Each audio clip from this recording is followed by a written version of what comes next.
Auzubillahiminashaitanirrajim. Bismillahirrahmanirrahim. Assalamu alaikum to all my viewers and the dear students. Today we shall discuss about the affective domain. This is also a part of the Bloom taxonomy. The second domain is the affective domain. So let's start. The word affective means feelings.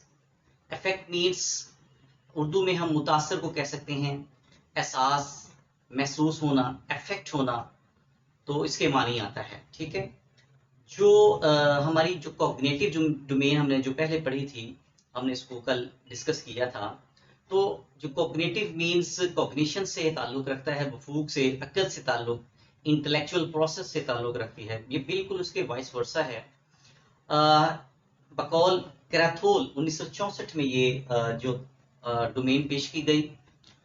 इसके मुताबिक जो हमारा learning process है सिर्फ हमारे cognition तक ही महदूद नहीं है, हमारे अक्ल से ही ताल्लुक सिर्फ नहीं रखता जो एजुकेशन सिस्टम है। लेकिन अनफॉर्चुनेटली हमारे यहाँ जो पाकिस्तान में एजुकेशन जो सिस्टम है वो ज़्यादातर जो है उसका इन्हिसार, बल्कि तमाम तरह इन्हिसार जो है वो कॉग्निटिव डोमेन पर है। और कॉग्निटिव डोमेन में भी हम आम तौर पर जो 3 ही पहले लेवल्स पे ही हैं उस पे ही ज़्यादा हमारा फोकस होता है।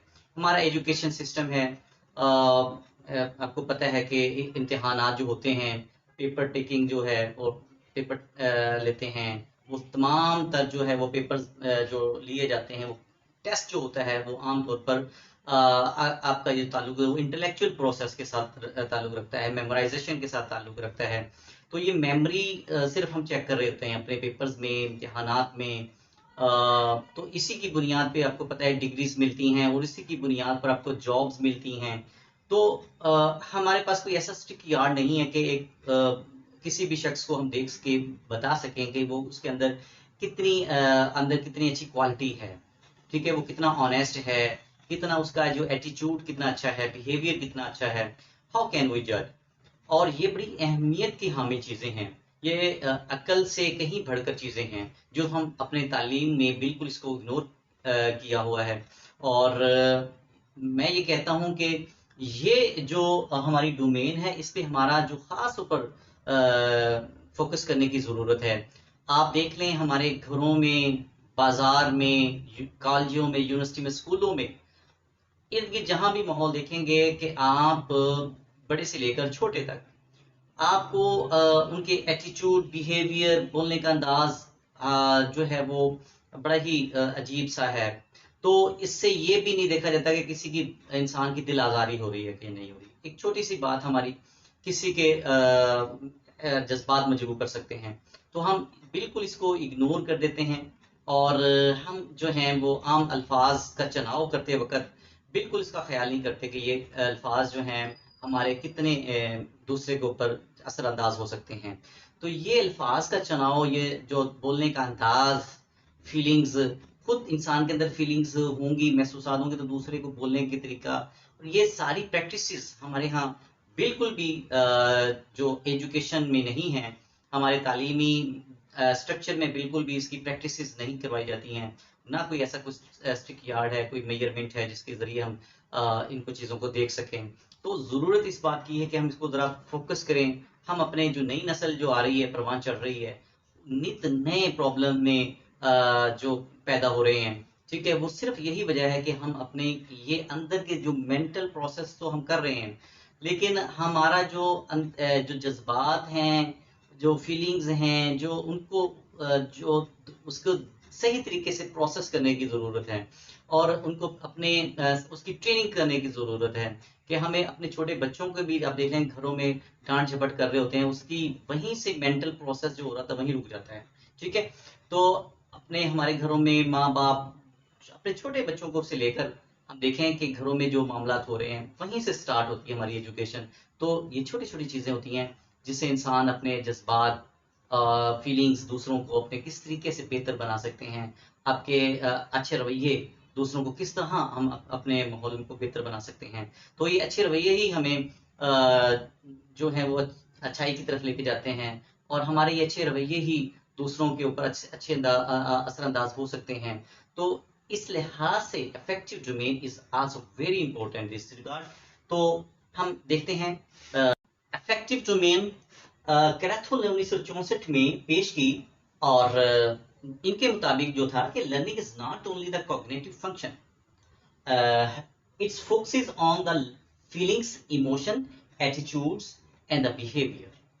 अनफॉर्चुनेटली हमारे मुल्क में जो तालीमी जो स्ट्रक्चर है, इसमें ये बिल्कुल भी नहीं है, और कहीं ना कहीं हमें ज़रूरत है इसको देखने की। और ख़ास तौर पर हम अपने टीचर्स को कोशिश करता रहता है इसको कहीं ना कहीं अपने ज़रिए अखलाकी तरबियत करने की कोशिश करता रहता है, लेकिन आप देखेंगे हमारे असातिज़ा कराम में भी अक्सर देखा होगा कि बच्चों को बुलाने का तरीका वो नहीं है, ठीक है। और जिस तरीके से हम बच्चों को बुलाते हैं, यहीं से बच्चे जो हैं वो फील करते हैं। घरों में देखेंगे बच्चों को किस तरह से बुलाया जाता है, पुकारा जाता है, या उनको किस तरीके से ट्रीट किया जाता है, उनके जज्बात मजरूह हो सकते हैं, ये भी नहीं देखते। टीचर्स जो है बाज़ औक़ात बच्चों को बुलाते वक्त बाज़ औक़ात गाली भी दे देते हैं, और सम टाइम बड़ा अजीब सा वर्ड इस्तेमाल कर देते हैं, जिससे बच्चे जो है वो उसके क्या जज्बात हैं क्या नहीं है वो हम नहीं देखते हैं।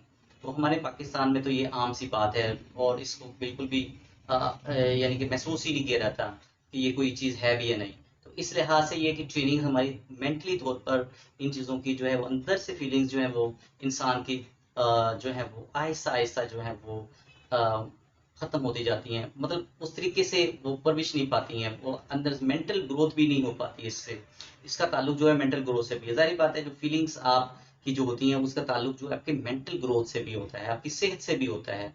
और बड़े सारे प्रॉब्लम्स जो हैं हमारे घरों में, जो छोटी छोटी बातें हैं, आपने देखा होगा कि फैमिली के बिगाड़ या दूसरी और बहुत सारी चीज़ें सिर्फ और सिर्फ यही है कि हम एक दूसरे के जज्बात को मजरूह करते रहते हैं हर वक्त इस तरह की छोटी छोटी बातें करके। तो तालीम के अंदर भी यही सूरत हाल है कि एक उस्ताद को भी चाहिए कि किस तरीके से वो तरबियत करे, और ख़ास तौर पर हुकूमत वक्त को एक ख़ास तौर पर इस के ऊपर कोशिश करनी चाहिए कि किस तरीके से हम इसको तालीमी मैदान में फ़ाल बना सकते हैं इस डोमेन को। लेट्स अब हम देखते हैं कि क्रैथहोल ने 1964 में 5 लेवल फीलिंग्स के, एटीट्यूड्स के, बिहेवियर के पेश किए थे कि किस तरह से इजी टू कम्प्लेक्स फीलिंग्स हमारे अंदर पैदा होती हैं। तो let's start. First of all receiving. Receiving means ये है कि इंसान, बच्चा जो छोटा है, स्टूडेंट है, पहले रिसीव करता है। ये एक पैसिव पैसिव होकर बच्चा सुनता है बातों को, जैसे लिसनर होता है, ठीक है।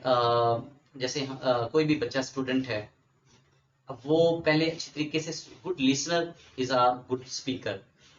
जो गुड लिसनर होता है उसके अंदर क्वालिटी पैदा होती है, क्योंकि वो सुनता है, समझता है।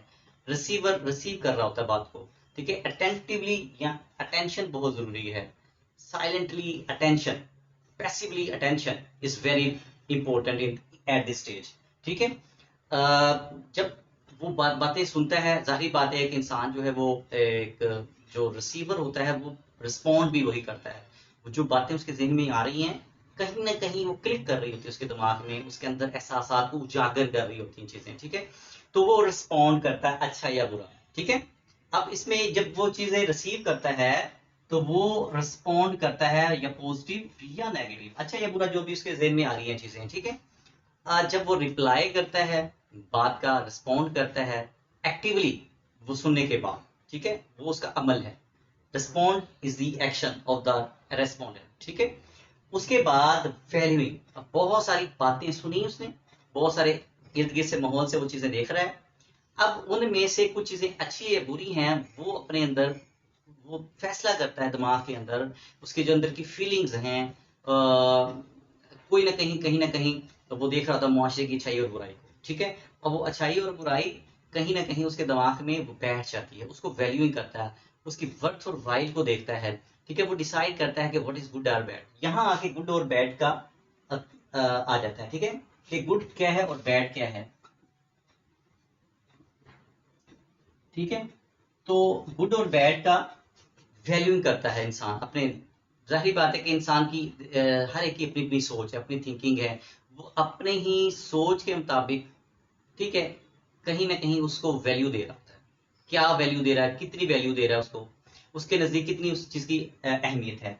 उसके बाद उन वैल्यू को ऑर्गेनाइज करना, ऑर्गेनाइजेशन कहता है। चौथा स्टेप जो है ऑर्गेनाइज करना। बहुत सारी चीजें हैं सिस्टमेटिक वे में, कौन सी बेहतर है, कौन सी उसके लिए ज्यादा बेहतर है, ठीक है, उसको वैल्यूइंग को ऑर्गेनाइज मैनर में करना ऑर्गेनाइजेशन कहता है। इन्हीं वैल्यूज को अपने लिए देखता है कि मेरे लिए कौन सी बेहतर है, ठीक है, उसको अपने अंदर सिस्टम में ऑर्गेनाइज कर देता है कि किस वक्त कौन सी बेहतर रहेगी मेरे लिए, ठीक है। तो अब उसके लिए बहुत सारी वैल्यूज जो है वो ऑर्गेनाइज की हैं, फर्स्ट सेकंड थर्ड, जो भी ऑर्गेनाइजेशन सिस्टमेटिक वे में कहीं ना कहीं वो एक ऐसी क्लिक करती हैं या चंद एक कुछ ऐसी वैल्यूज क्लिक करती हैं उसके माइंड में कि वो समझता है कि ये मेरी जिंदगी का एक खासा हिस्सा है। वो अपनी जिंदगी को उसमें अपनाने की कोशिश करता है, वो अपने उसकी किरदार साजी उसके अंदर उसका एक खास वे बन जाता है, वे ऑफ स्टाइल बन जाता है, लाइफ स्टाइल बन जाता है, उसकी जिंदगी का एक किरदार बन जाता है, ठीक है। वो उसको अपनाता है, बहुत सारी बिलीव्स उसके अंदर जो है वो क्लिक कर रहे होते हैं दिमाग में, तो वो कैरेक्टराइज करता है, यानी कि उसके कैरेक्टर का हिस्सा बन जाता है, उसकी पर्सनैलिटी का। तो ये तमाम चीजें जो हैं इंसान के अंदर की फीलिंग के साथ हैं, ठीक है। तो आई थिंक ये तमाम पॉइंट्स आपको क्लियर हो गए होंगे। अ, तो अगर कोई हो कंफ्यूजन हो तो आप कमेंट बॉक्स में लाजमी लिख दीजिएगा। अब तक के लिए इतना ही काफ़ी है। अल्लाह हाफिज़। Thank you. फी मान।